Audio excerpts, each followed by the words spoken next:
अस्सलाम वालेकुम नाजरीन, हाईटेक न्यूज के खबरनामे में आपका खैर मकदम है। मैं हूं नेहा खान। नजर डालते हैं आज की अहम खबरों पर।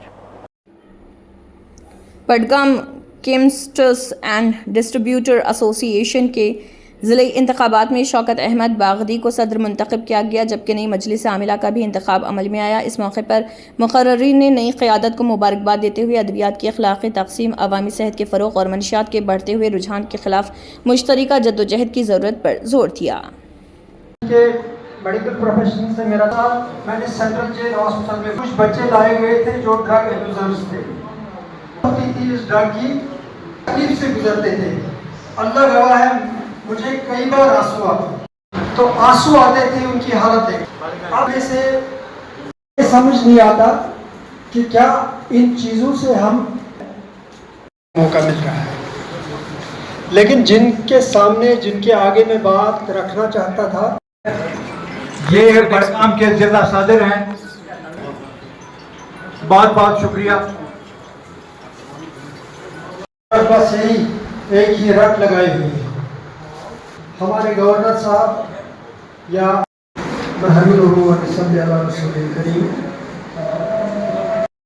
असनाद से 2 मिनट पहले मोहतरम वहीद साहब कुछ आपके ड्रग फूड कंट्रोल ऑर्गेनाइजेशन के जितने भी बाकी ऑफिसर्स हैं कि उन्होंने यहाँ पे आके हमारा सम्मान बढ़ाया।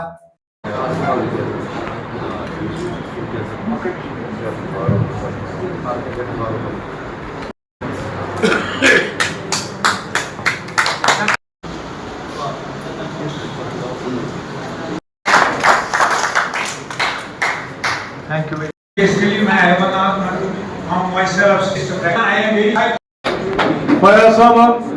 सर्टिफिकेट दे।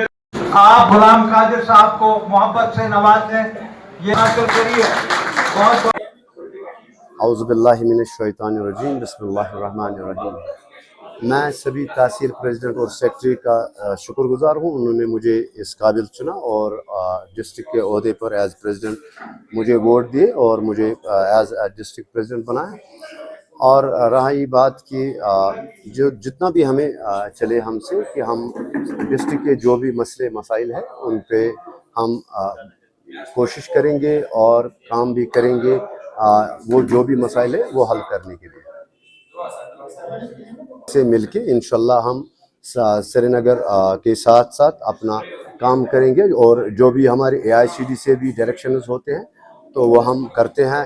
अपने केमिस्ट्स हजरात या डिस्ट्रीब्यूटर के मसाइल हो वो हम इंशाल्लाह उस पर बहुत कोशिश करेंगे और काम भी करेंगे। इंशाल्लाह जो भी मसले मसाइल होंगे उस पर अपना काम करेंगे। और दूसरी बात, मैं अपने केमिस्ट्स हजरात से गुजारिश करना चाहता हूँ कि ड्रग डिटेक्शन मतलब क्या है। ड्रग डिटेक्शन मतलब ये है कि जो भी डोजेज डॉक्टर साहब लिखता है वो अपने पेशेंटों को अवेयर करे कि इससे ज़्यादा आप डोजेज न लें।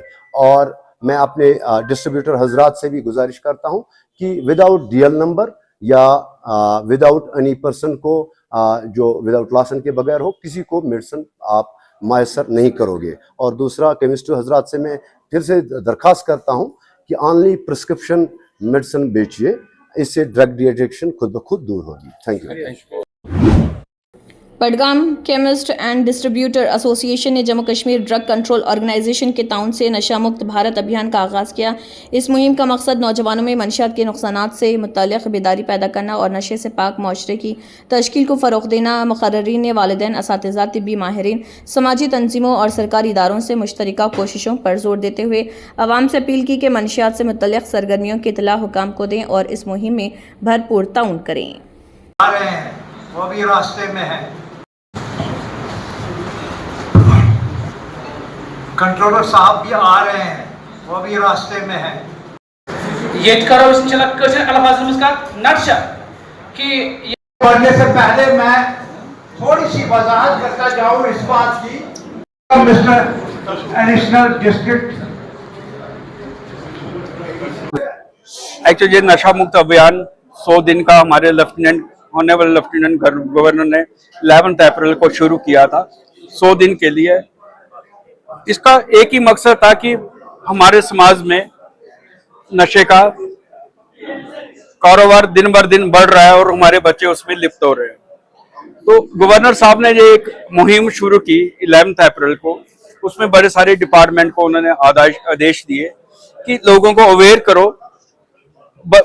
हमारा जो समाज है बच्चों से ही है, बच्चे बचेंगे तो समाज बचेगा। तो उसके कंटेक्स्ट में हमारे डिपार्टमेंट में भी उसी से, हम तो रेगुलर काम करते हैं लेकिन उसी दिन से हमने भी एक 100 दिन की मुहिम शुरू की। हमारे इंस्पेक्टर्स ने, हमारे ऑफिसर ने रेगुलर इंस्पेक्शंस की दुकानों पे, इवन के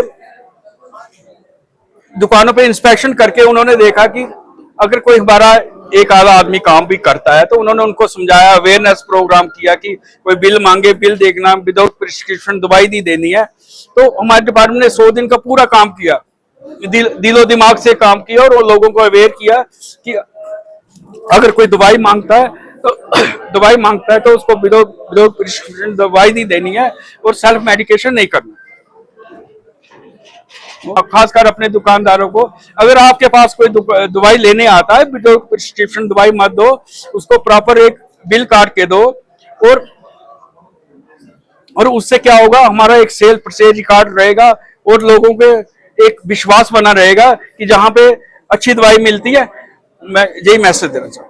नहीं, मैं तो बडगाम डिस्ट्रिक्ट के सभी लोगों को मुबारकबाद दूंगा, इवन के JNK के सभी लोगों को मुबारकबाद दूंगा जिन्होंने कलेक्टिवली काम किया। एक आदमी ने नहीं, एक आदमी के बस का ये कोई काम नहीं था।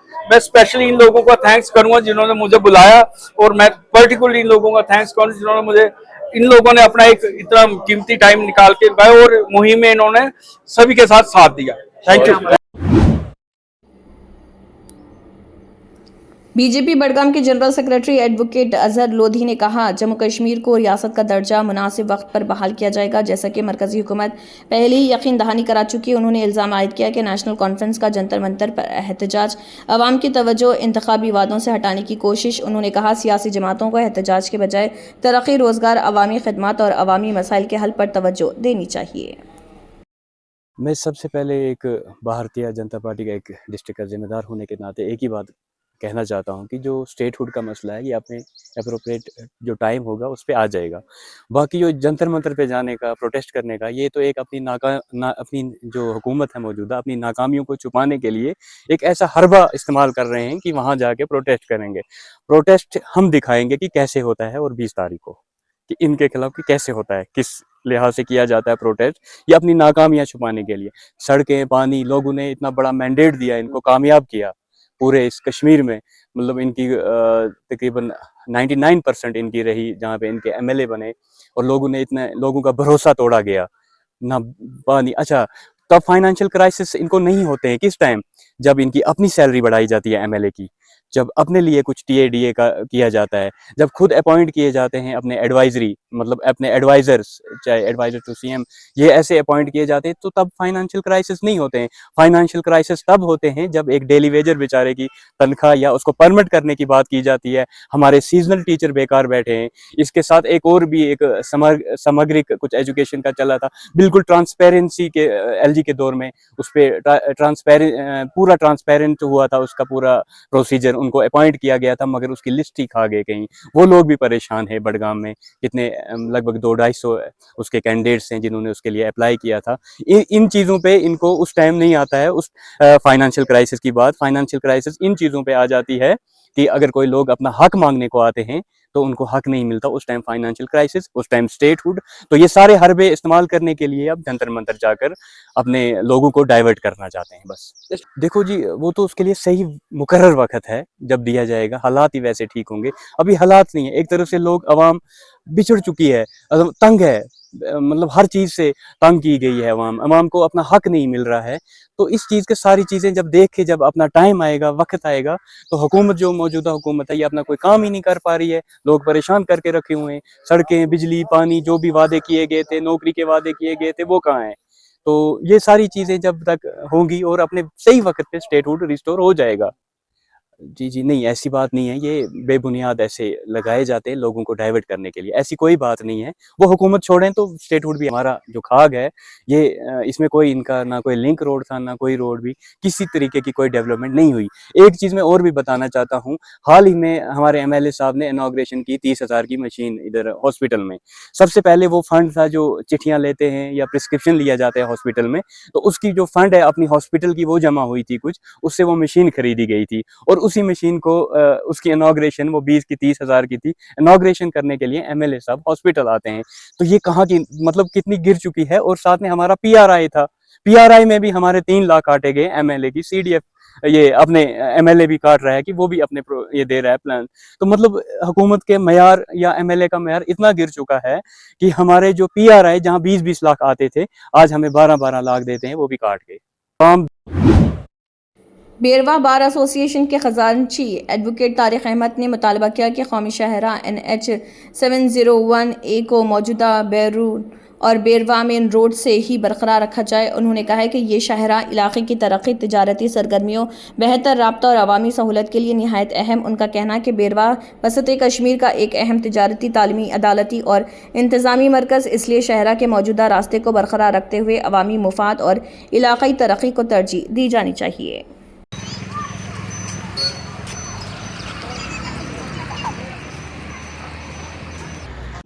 बिल्कुल शुक्रिया तनवीर साहब, आपने मुझे मौका दिया इस मौजू पे बात करने के लिए। और जो आपने बोला कि नेशनल हाईवे 701A जो कि इम्पॉर्टेंट प्रोजेक्ट है, एक बड़ा प्रोजेक्ट है जिससे बीरवा को बहुत ज़्यादा फ़ायदा होंगे इंशाल्लाह in future. But there are some conspiracies going on कि इसको हम शिफ्ट करेंगे दूसरी जगह, दूसरे साइड से, दूसरे अलाइनमेंट में। आई गेस वो एक राइट डिसीजन नहीं है, क्योंकि अगर हम बीरवा की बात करें, Beerwah is a centre point of for at least 100 village. अगर हम बाईपास इसको शिफ्ट करेंगे दूसरी जगह, there are the hundreds of shopkeepers, there are hundreds of small scale business units running at Beerwah, तो उनको डायरेक्टली बहुत ज़्यादा प्रॉब्लम हो जाएगी और इकोनॉमिकली बीरवा फिर से पीछे चला जाएगा।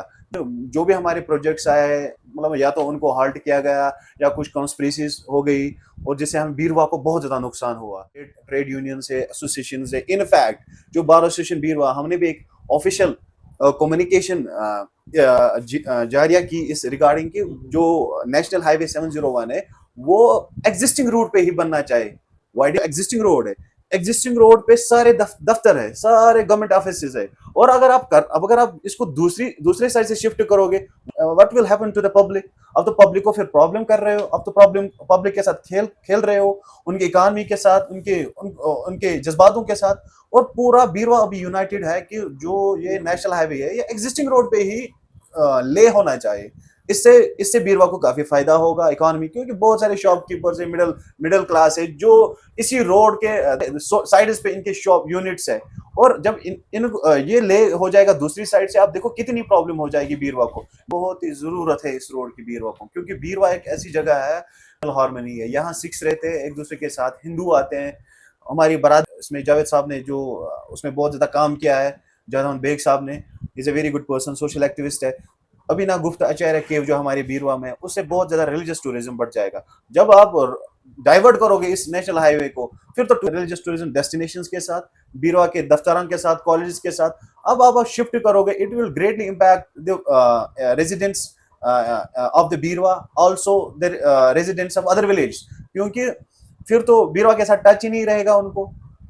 यार इस टाइम एक कंसेंसस है बीरवा में कि चाहे वो ट्रेड हो, चाहे वो जो यूथ सिविल सोसाइटी हो, या दूसरे ऑर्गेनाइजेशंस हो, या अपोजिशन हो, या हमारे एमएलए साहब हो, एवरीवन इज राइट नाउ इसी टुगेदर, बस एक ही पॉइंट पे कि रोड एग्जिस्टिंग, जो ये नेशनल हाईवे एग्जिस्टिंग रोड पे ही बनना चाहिए, न कि किसी और जगह, क्योंकि इससे बहुत ज्यादा प्रॉब्लम हो जाएगी। 3,000 फैमिलीज डिपेंडेंट है इसी रोड पे, उनके साथ खिलवाड़ हो जाएगा। ऊपर से अगर मैं एड ऑन करना चाहता हूँ, अगर गवर्नमेंट ऑलरेडी एग्जिस्टिंग रोड है उसमें उनको कम खर्च आएगा, अगर लॉजिकली हम सोचे उसमें उनको कम खर्च आएगा, बने इस बात की वो दूसरे साइड से यही रोड 701 कंस्ट्रक्ट करे, क्योंकि उसे अगर आप देखो एनवायरमेंटली भी प्रॉब्लम हो जाएगी, क्योंकि रोड जब बनाना होता है काफी उसमें ऑर्चर्ड्स आएंगे, बाग आएंगे, समझ आ रही मेरी बात, या उसमें लोगों की जो अच्छी खासी जमीन है आबाद वो हो जाएगी उसमें, और it will effect the environment also. ऊपर से गवर्नमेंट को भी इसमें बहुत ज्यादा इन्वेस्ट करना पड़ेगा फिर, क्योंकि इस रोड ये ऑलरेडी एग्जिस्टिंग है, इसमें थोड़ा बहुत पैच वर्क करना है और वो साइड्स में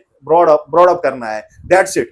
बाकी इसमें उनके खर्चात भी कम हो जाएंगे, उनका जो गवर्नमेंट का एक्सपेंडिचर है वो भी कम हो जाएगा। इसमें they have to look, bar association bureau ने रिटरेट किया है, अगर ये रोड किसी और जगह शिफ्ट हो जाए तो we are together in this point कि we will move to the high court of J&K regarding the same, because it will affect the prospect of the Birwa, it will affect the future of the Birwa, and this road is going to decide the prospect of Birwa, how the development will shape up the Birwa. So हमारे president साहब ने भी पिछली बार इस मौजू पे बात की है कि जो हमारा रोड है national highway 701, it should be laid, it should be constructed on the same alignment जो existing है।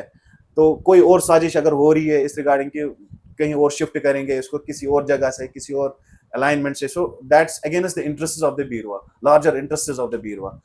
तो हमारा एक ही रिक्वेस्ट है गवर्नमेंट से, श्री नितिन गडकरी साहब से जो रोड ट्रांसपोर्ट के मिनिस्टर है, उससे हमारी रिक्वेस्ट है कि जो ये नेशनल हाईवे 701 है, ये एग्जिस्टिंग रोड पे ही कंस्ट्रक्ट हो। शुक्रिया।